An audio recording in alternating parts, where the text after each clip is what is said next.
population is growing by the minute, which means recreation such as camping and day creek use will increase along with water contamination.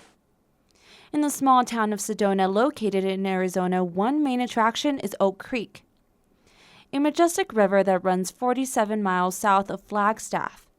The creek is known for its beauty, but something else is lurking in the water, and that is E. coli and other bacteria. During the summer months since 1973, there have been high levels of E. coli due to many visitors to the area. I believe that issue is being mirrored throughout the world. As population of humans grow, there's more recreators, more industry, which just creates a bigger base for litter to occur. But what does that even mean?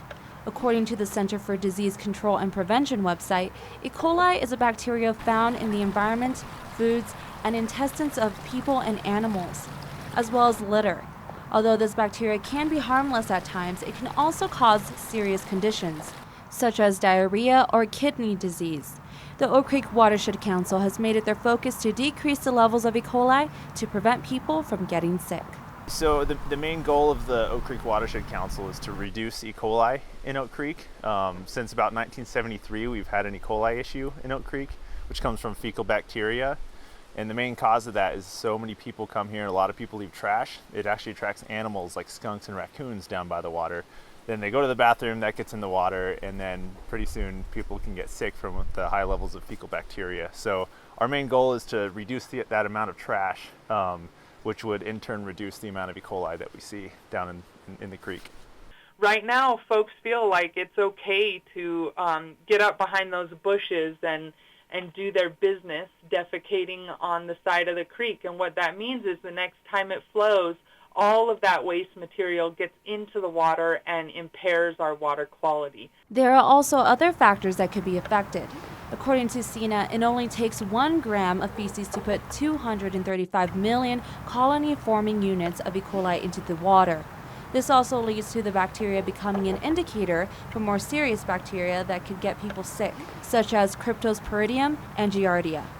Oak Creek Watershed Council tests E. coli levels once every week, but are not quite accurate because the levels change by the hour. But one other thing too that the Watershed Council has been trying to do, or we've been searching for funding for, is to create a continuous turbidity monitor down in Oak Creek. Because we want to be able to somehow relate turbidity to E. coli, because turbidity you can get an immediate number from. So if we could find within like a certain degree how much E. coli is in the water based on the turbidity, then we could give a real-time value of at least an estimate of what the E. coli level would be. Some of the repercussions are already making themselves known in the environment. There's a limited amount of water, and the more people that there is around, the more recreation that there is, the higher the levels are going to be. If levels are constantly rising, we're going to have more and more issues in the future. The 47-mile-long creek reaches its destination in Page Spring, and so does the bacteria. The red here, all this red is where it's not attaining that E. coli standard.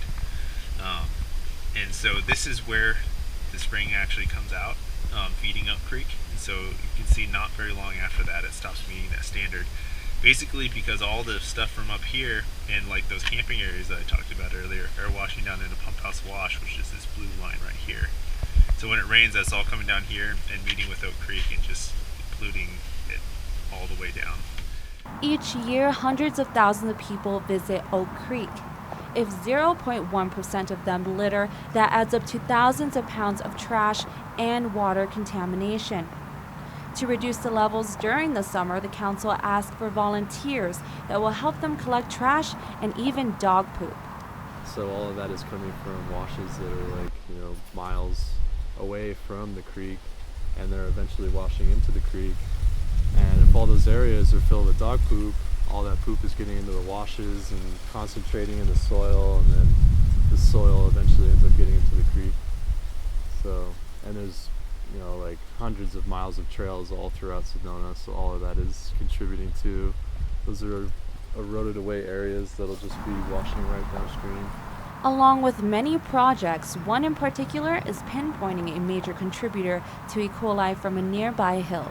The National Forest Foundation got a grant from the Arizona Department of Environmental Quality to redo a lot of the drainages on Schneebly Hill Road.